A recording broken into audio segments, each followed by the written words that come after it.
V Rusku bol urobený veľmi zaujímavý pokus so športovcami. Ide o použitie hypnózy.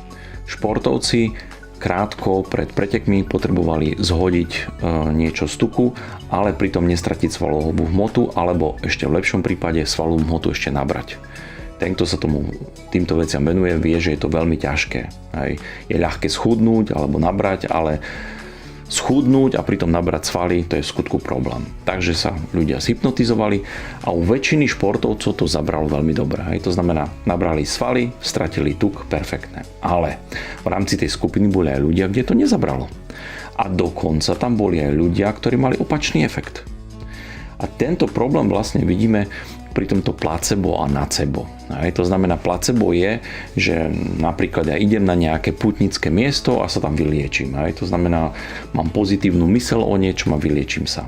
Ale na týchto pútnických miestach prichádzajú ľudia, kde sa nič nedieje. Alebo prichádzajú na tieto pútnické miesta ľudia, ktorým sa pohorší. Prečo je to tak?